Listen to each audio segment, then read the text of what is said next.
They were some of the most treacherous weapons of the war, the German U-boats.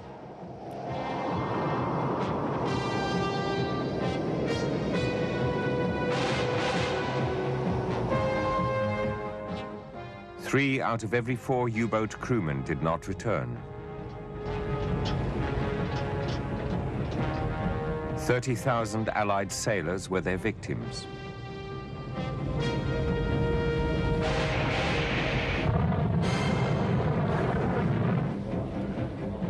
The man responsible for all this was rewarded at the end by his Führer. He became Hitler's successor. Karl Donitz, Grand Admiral.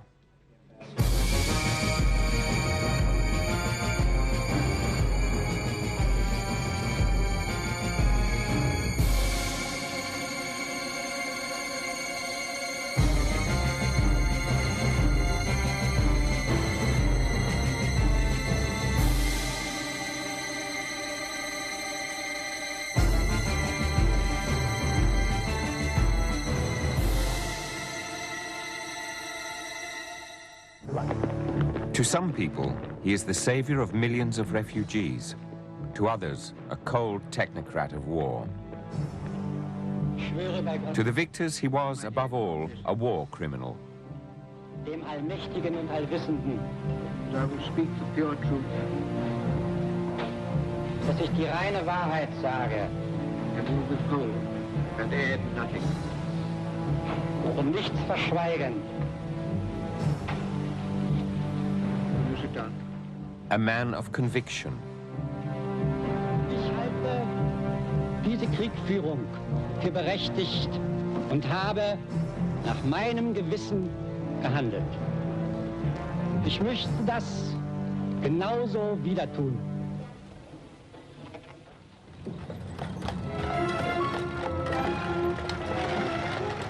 Berlin at the turn of the century.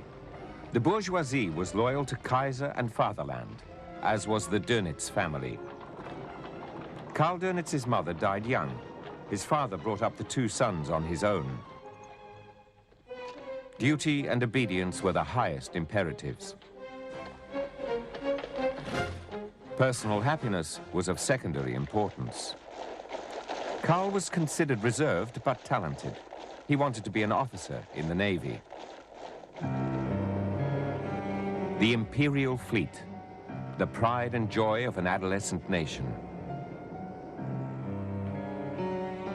The Naval Academy at Flensburg-Mürwik. Here, Karl Donitz's career both began and ended. He enlisted in 1910. 2 years later, his father died, and he lost his only support in life. The young cadet yearned for a replacement. Then Lieutenant Commander von Löwenfeld took him on board and became his idol and mentor.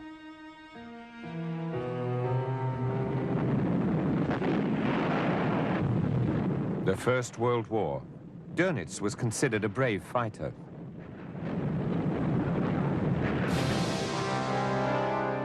He fell in love and married soon afterwards, all part of his longing for security. His second great love, a new weapon. U-boats, the last trump card. They promised glory and the hope of victory.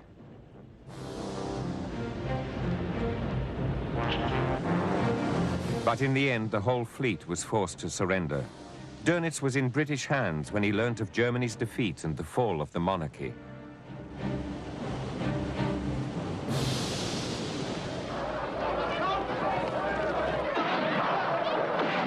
Anarchy in the Reich.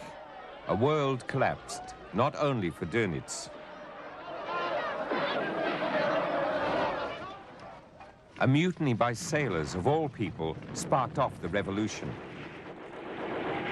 It was traumatic to Donitz.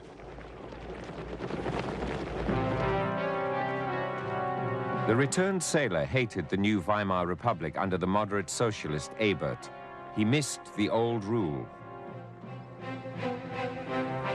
He felt unnerved by the new freedom. Nonetheless, he entered the Reich Navy. He was serving the state, not a particular government.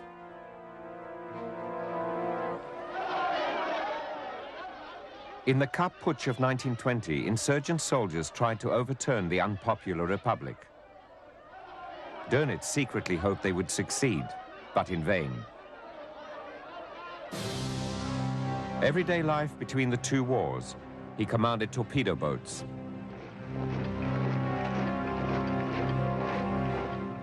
Naval Chief Raeder didn't like Donitz. He described him as clever and hard-working, but on a disapproving note, he reported Donitz hankered after recognition and was very ambitious.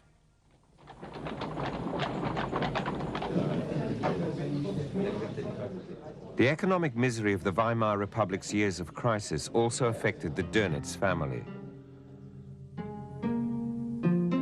By now, they had 3 children. So ab 20. da gab es dann immer nur Grütze oder irgendeine Suppe oder so. Muss ich andererseits dazu sagen, furchtbar gut wirtschaften konnte meine Mutter nicht. Also dann wurde es immer knapp.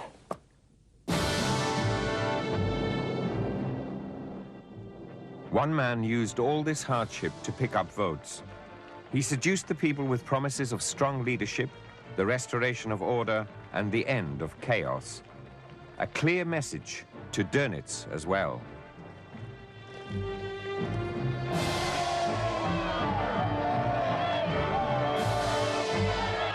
And so Hitler slipped into power. Donitz welcomed it as a fresh start for Germany. At last, someone who meant business. Ich habe mir ein Ziel gesteckt, nämlich die 30 Parteien aus Deutschland hinauszufegen. Anyone who got in the way was disposed of. Order through terror. The murder of Röhm and the others, Donitz excused as necessary in the defense of the state. In dieser Stunde war ich verantwortlich für das Schicksal der deutschen Nation und damit des deutschen Volkes oberster Gerichtsherr. The Navy submitted unconditionally to the new head of state. Like all military men, the ambitious naval officer Donitz swore a personal oath of loyalty to Hitler. Hitler valued the expert knowledge of his specialist and ordered a new arsenal of U-boats. Starting from scratch, Donitz was to give Hitler supremacy under the water. With zeal and determination, he worked beyond the call of duty. Da wird berichtet, dass am nächsten Morgen in dem kleinen Stab erschien und eine ganz klare Konzeption für Aufbau, Entwicklung, Übung und so weiter der U-Bootswaffe entwickelt hat. Also diese schnelle Erkennen einer Lage und Entschluss fassen ist, glaube ich, ein Merkmal bei ihm.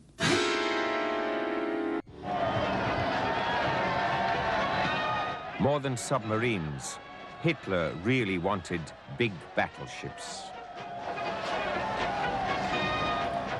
Donitz looked on with suspicion.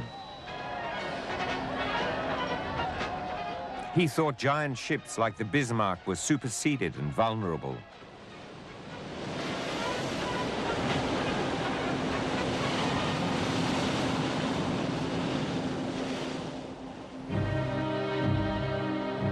Great Britain, a defiant island. Donitz maintained that only U-boats could cut her crucial lines of supply and starve out their enemy of past and future. His words fell on deaf ears. He didn't belong to the inner circle yet.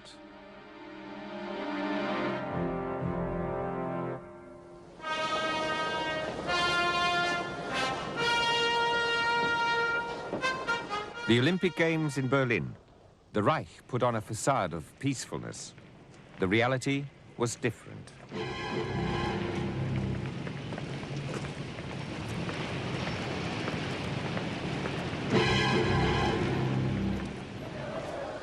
Hitler was on course for war.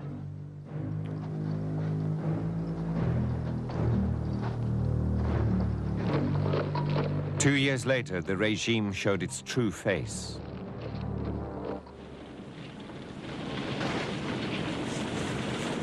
Donitz protested to his commanding officer. He did not like these disorderly methods.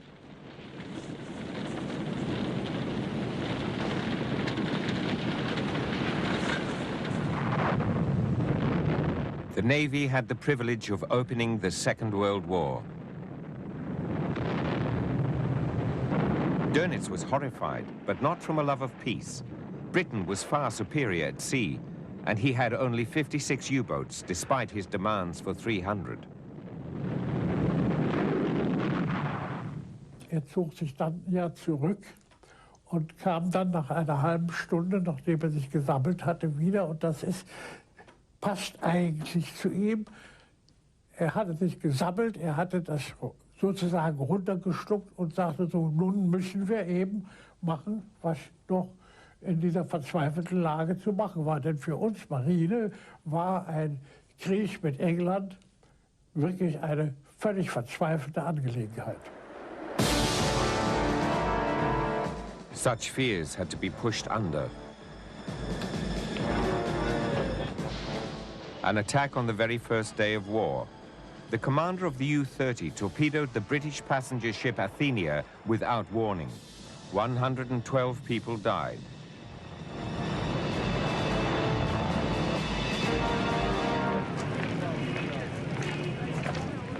Pictures of the survivors were seen all over the world and kindled hatred of Donitz's men. Donitz had the order to sink the ship removed from the U-30's war log.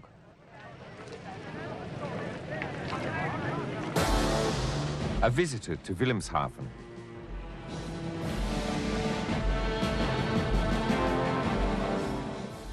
When Hitler came to inspect Donitz's men, the U-boat commander seized the opportunity to press his demands for what he had been so far denied: more boats.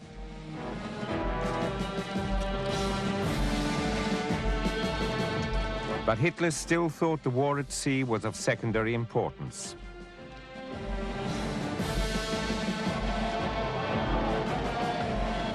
Donitz was frustrated.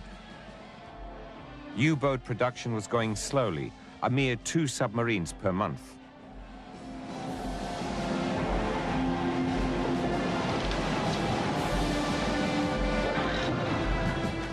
They had to come up with a stroke of brilliance.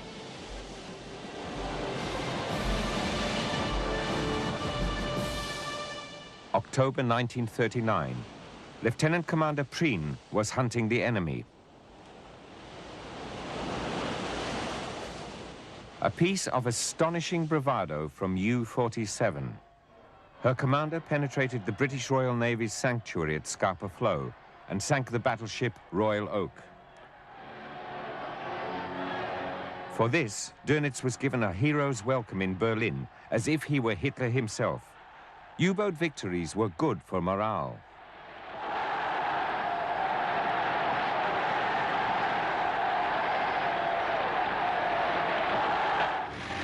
In Britain, Prime Minister Churchill sought safeguards against this new threat. He later admitted, "The only thing that really frightened me during the war was the U-boat peril."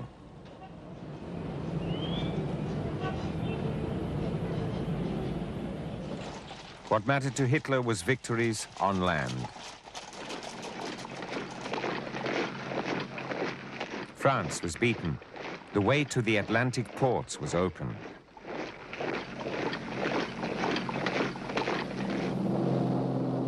Donitz had long dreamed of having bases here. At last, access to the Atlantic. Battle followed battle on the British convoy routes. Now England was to be starved. Tactics of the wolf pack, with several U-boats attacking at the same time.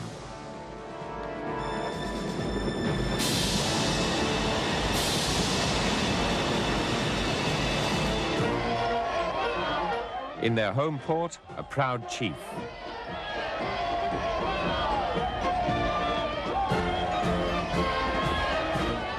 And the reward.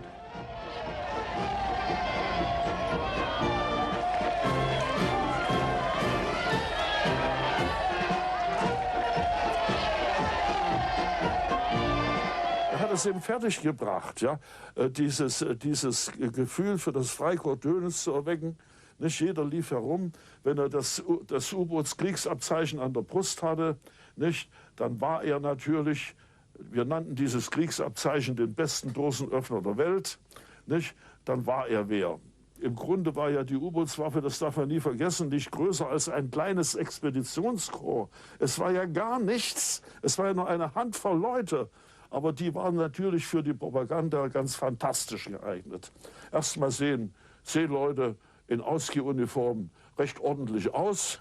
Ja, und außerdem um das U-Boot herum konnte man einen Mythos bilden. Und kein Wunder, nicht, dass die U-Boot-Männer zu Liebling des Führers wurden, auch zu Liebling des Volkes. But life underwater was not glamorous. It was grim.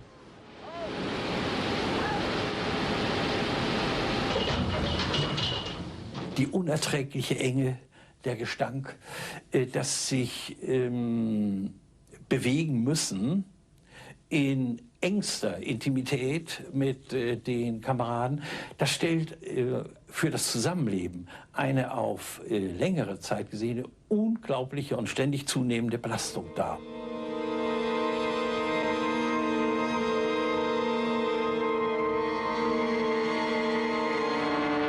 The hunt was on. British bombs against German U-boats.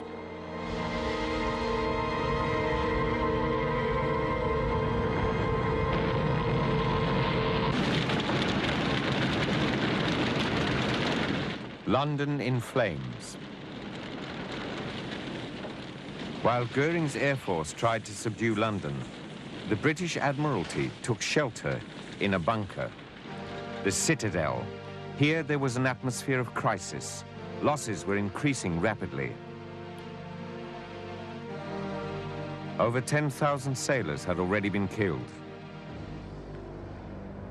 Suffocated in the oil of their sinking ships, dead of thirst in the watery wasteland, dead from exhaustion, or burnt to death just before help arrived.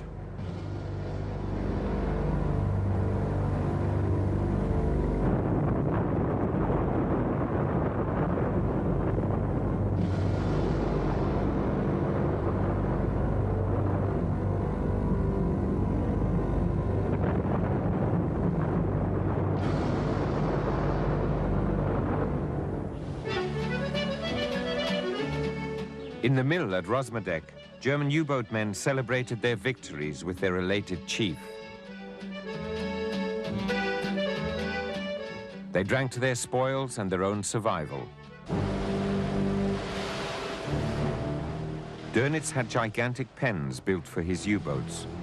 Concrete roofs several meters thick protected them from the Royal Air Force. The bunkers at Lorient alone cost over 400 million Reichsmarks.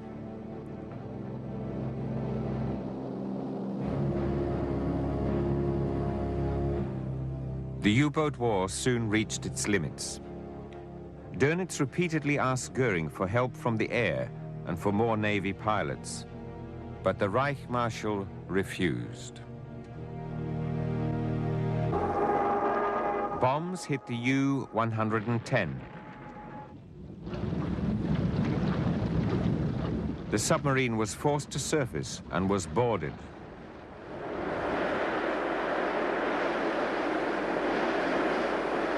It offered rich booty. Enigma, the key to the Wehrmacht's secret code. This machine let British codebreakers into everything Donitz and his commanders discussed over the radio. What happened, therefore, is that we read every one of those signals, and almost every convoy was sent away from the U-boat pack. And the defeat of the U-boats was not so much a defeat as the avoidance of any successes. They had to say, we cannot find convoys. The Germans knew nothing of this breach of security, which was to decide the Battle of the Atlantic. The enemy was listening, and no one suspected. Dönitz's U-boats tracked down British convoys more and more rarely. It wasn't until the 1970s that the truth came to light. A new enemy, the United States, U-boats off New York. Operation Drumbeat began on January the 12th, 1942.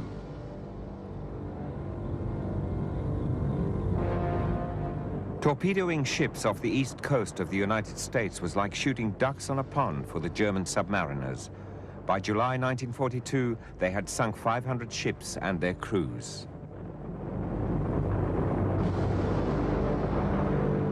An inferno. Großadmiral Donitz, der vom Führer zum Oberbefehlshaber der Kriegsmarine ernannt wurde, verlässt seinen bisherigen Dienstsitz in Frankreich.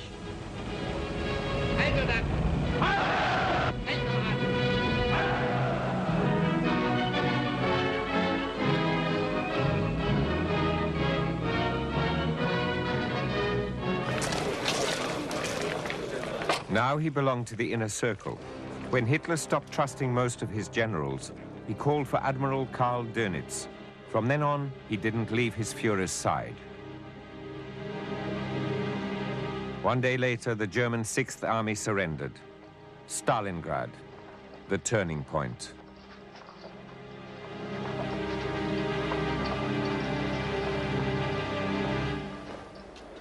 And the U-boats? Dönitz's voice was finally heard. Hitler's armaments minister Speer gave top priority to the building of new submarines. Concentration camp prisoners were used as dockyard workers, at Dönitz's request. He also had a suggestion of Admiral Fricker's entered into the Naval Command's war records. Fricker wanted ships with Jewish refugees on board torpedoed. The wording is camouflaged. Jewish transports are to be neutralized by methods not commonly used in peacetime.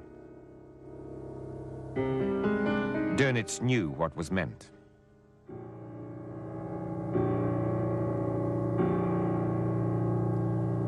Ich wurde Hafen- und Festungsarzt in Heilmöiden und Abteilungsarzt in einer Marine-Fla-Abteilung.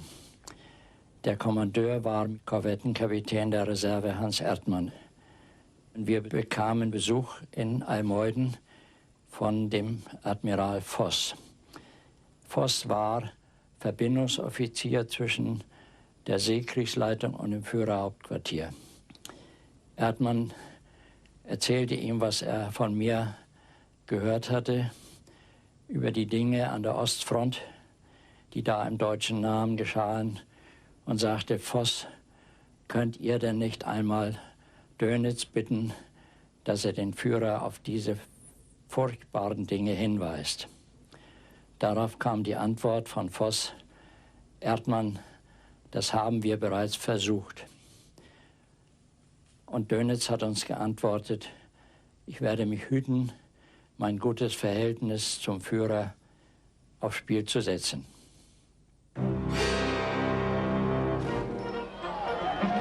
Victories pushed aside knowledge of such matters. Once more there was cheering in the home ports. It would be the last time.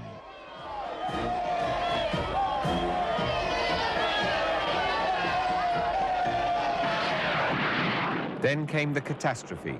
The new British detection equipment proved deadly accurate. In the single month of May, 1943, Dönitz lost 41 boats. 2,000 U-boat crewmen died. Including Dönitz's son, Peter, and in the following year, his son, Klaus. An audience at the Berghof. Dönitz broke off from battle, but only briefly. His father had taught him to finish what he had set out to do. Ich bin ja der Meinung, dass das, was er angerichtet hat, Massentotschlag ist. Denn der U-Bootskrieg war ja im Jahre 42 längst verloren. Was dann noch weitergetrieben worden ist, das diente ja nur als Futter für einen Ehrgeiz, der ins Monströse entartet war. The Devil's Admiral. Donitz was under the spell of the dictator. His faith in Hitler had almost mystical qualities. The enormous strength radiated by the Führer has shown quite clearly that we are all miserable little creatures compared to him. Anyone who thinks he could do better is stupid. Ich gehörte zu den ganz jungen Leutnants, die zu seinen Füßen um ihn herum saßen. Wir hatten wahrscheinlich irgendwelche Kissen, auf denen wir saßen. Und es wurde bei uns nachher zu einer Art Standardrepertoire, wenn wir uns seiner Person erinnerten. Ich komme gerade vom Führer. Dann fingen seine Augen, so wie wollte es uns scheinen, an zu strahlen. Und er teilte uns so die neuesten Informationen zur Lage mit. Here he was close to Hitler. Koralle, Donitz's headquarters in the woods near Berlin. From here, he issued orders to hold out to the bitter end.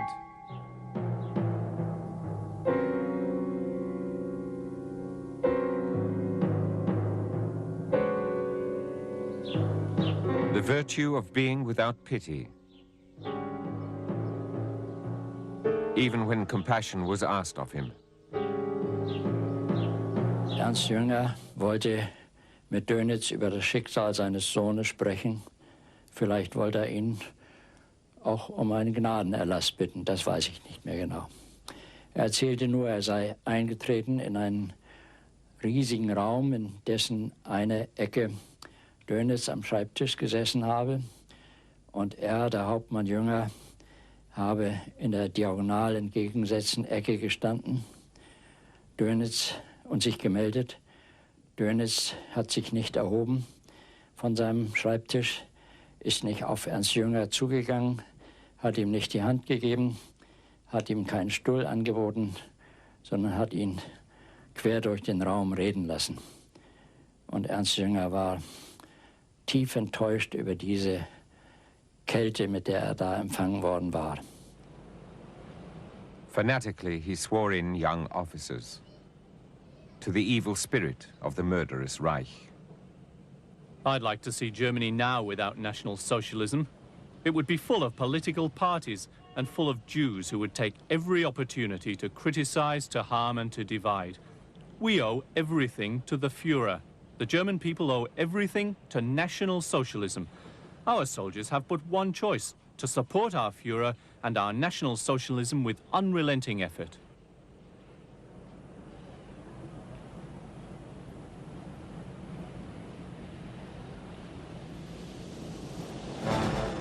Blind activity for its own sake. Donitz ordered the Scharnhorst to attack an Allied convoy. A suicide mission with no chance of success. The German battleship was sunk. 2,000 sailors died. Es waren sehr viele Leute im Wasser, die auch anschließend nochmal ein dreifaches Hurra ausbrachten auf das Schiff und anschließend auch noch das Lied auf einem Seemannsgrab, da blühen keine Rosen, sangen. Was ich auch noch gesehen habe, dass das Schiff nach vorne herunterging und dann so ganz langsam in den Fluten versank. Dann wurde es dunkel, stockdunkel. Sie konnten nichts mehr sehen. Sie haben nur noch dann anschließend den Wind gehört. Sie haben die Wellen dann gespürt. Und dann war ich alleine auf dem Wasser, auf dem Meer. Fight to the end. Donitz was like Hitler in this respect, two of a kind. At issue, the Crimea. The army wanted to withdraw. Donitz advised they stay.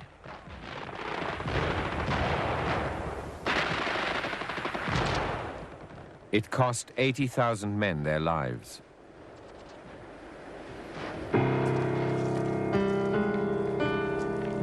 Hitler and Donitz, an alliance against reason. Dieser Mann Donitz, der war vom Ehrgeiz zerfressen, der hat sich angemeiert und angebiedert bei seinem Führer, wenn es nur irgend ging. Sonst hätte er doch längst einmal sagen müssen, mein Führer, es ist Schluss, wir sind bankrott. Ja, wir können leider nichts mehr machen.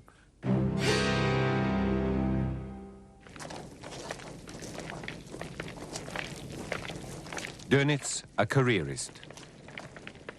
Now he was allowed to represent his Führer officially. Memorial Day, 1944. Was wäre aus unserer Heimat heute, wenn der Führer uns nicht im Nationalsozialismus geeint hätte? Zerrissenen Parteien, durchsetzt von dem auflösenden Gift des Judentums und diesem zugänglich, da die Abwehr unserer jetzigen kompromisslosen Weltanschauung fehlte, wären wir längst der Belastung dieses Krieges erlegen.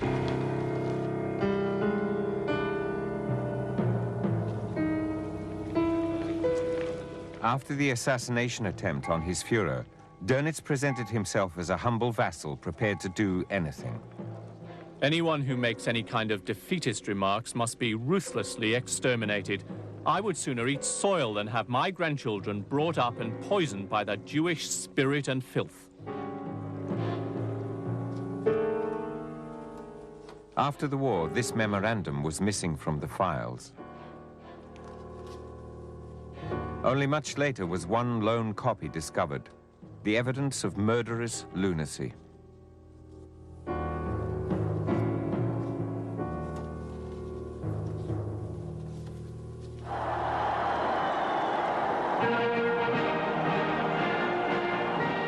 The Allies in Paris. Their bombers attacked Donitz's U-boat pens. The submarine war had long been decided, in the air.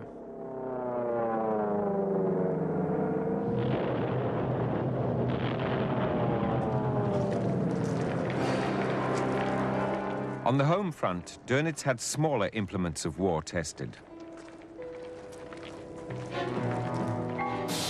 Maritime miracle weapons.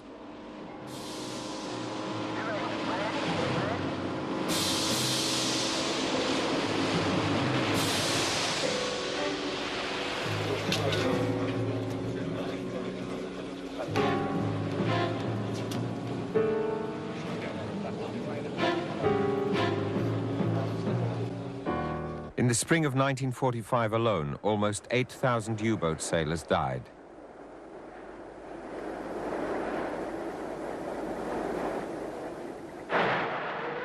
The final battle for Berlin.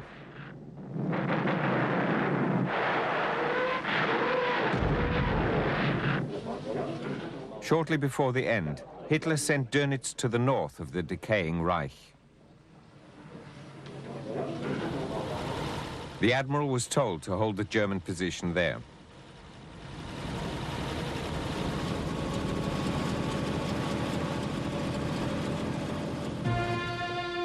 His destination was Plön. On April the 30th, he received a message from Bormann. Hitler had laid it down in his will that he, Donitz, was to be his successor. Bormann did not mention Hitler's suicide. Humbly, Donitz replied to his Führer, "My loyalty to you is everlasting and unconditional. I shall do everything in my power to relieve you in Berlin."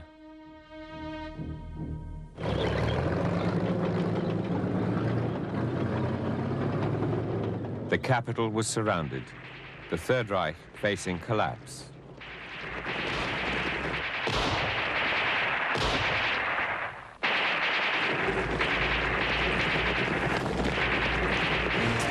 Donitz kept his promise. Young Marines were sent to free Hitler. Most of them paid for this insane plan with their lives.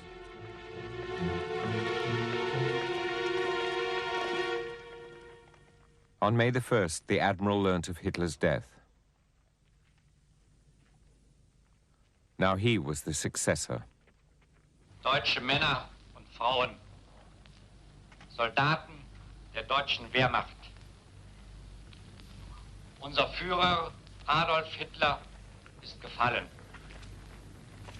In tiefster Trauer und Ehrfurcht verneigt sich das deutsche Volk. Der Führer hat mich zu seinem Nachfolger bestimmt. Im Bewusstsein der Verantwortung übernehme ich die Führung des deutschen Volkes in dieser schicksalsschweren Stunde. Wenn ich jetzt Ihre Frage, warum er Nachfolger, mit einer Gegenfrage beantworten soll, dann würde ich sagen, wer denn sonst? Göring, Goebbels, Himmler, Bormann. Die waren doch alle abgemeldet. As British tanks pushed forward into Holstein, Donitz moved the German headquarters from Plön to Flensburg.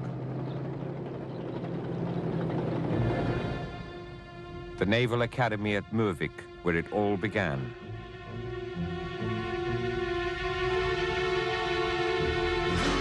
Conscientiously, Donitz set to work on his task, the winding up of the 1,000-year Reich.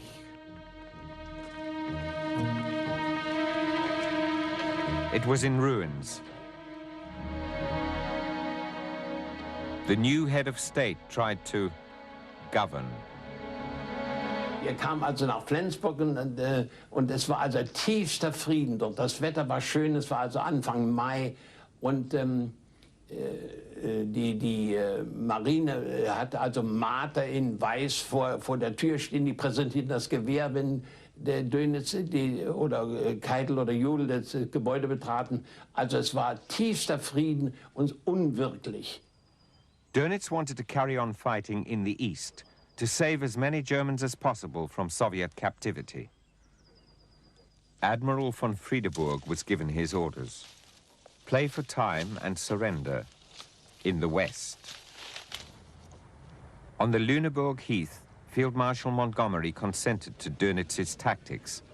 Montgomery accepted the partial surrender of the Wehrmacht on the 4th of May.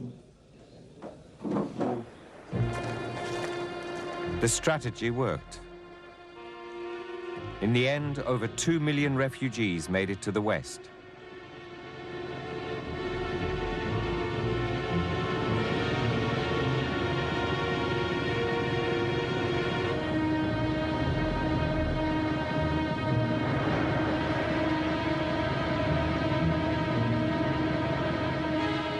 But while he was saving some people, he was executing others. A few young sailors paid for his moral standards with their lives. They had heard about the surrender and in good faith decided to go home.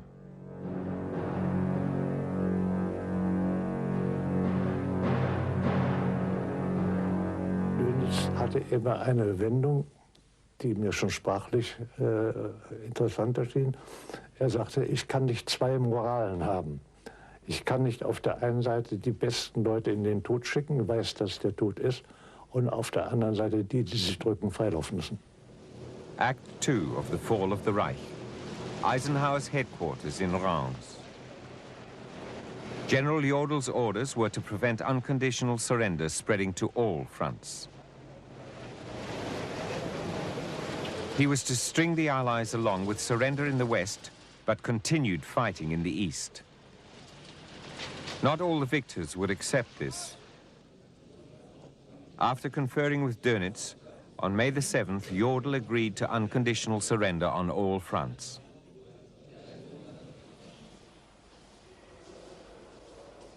Deutsche Männer und Frauen, die Grundlagen, auf denen das Deutsche Reich sich aufbaute, sind verborsten. Wir haben alle einen schweren Weg vor uns. Ich will auf diesem dornenreichen Weg nicht hinter euch zurückbleiben. Gebietet mir nicht, in meinem Amt zu bleiben, dann werde ich versuchen, euch zu helfen, soweit ich irgend kann. Gebietet mir die Pflicht zu gehen, so soll auch dieser Schritt ein Dienst an Volk und Reich sein.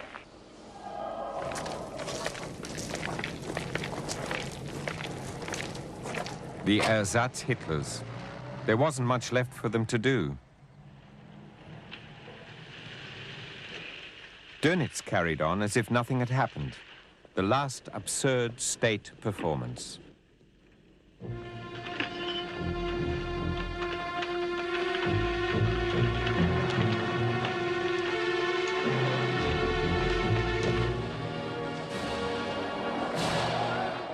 Donitz's last U-boats surrendered in London.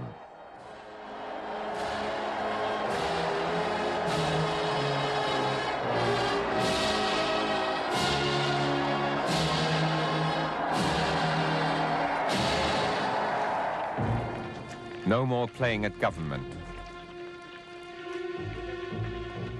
2 weeks after the surrender, Hitler's executors were finally forced to step down.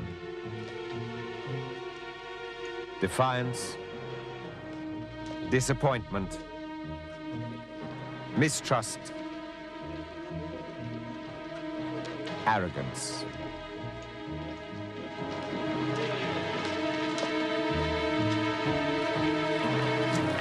Arriving for one last pose.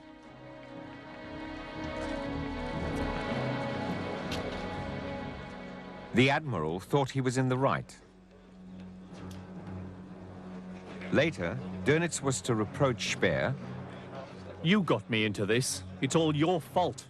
If it hadn't been for you, Hitler would never have had the idea of making me head of state. Ich glaube bis heute eigentlich, dass er persönlich einen Schlussstrich, eine wirkliche Bewältigung seiner Beziehung zu dieser Person Hitler nicht geschafft hat. Das, was er geschrieben hat, das geht letztlich gegen das Führerprinzip, es geht gegen den totalitären Führer. Das ist aber alles nichts, woraus ich entnehmen konnte, dass er mit dieser Person, mit seiner Beziehung zu dieser Person, der er sich in gewisser Weise unglaublich unterworfen hatte, fertig geworden ist in dem einen oder anderen Ergebnis. After 10 years in Spandau prison, Donitz was released in October 1956. In einem Garten in Berlin stellte sich der 65-Jährige zusammen mit seiner Frau den Reportern. Auf ihre Fragen erklärte der ehemalige Oberbefehlshaber der Kriegsmarine, er werde schweigen.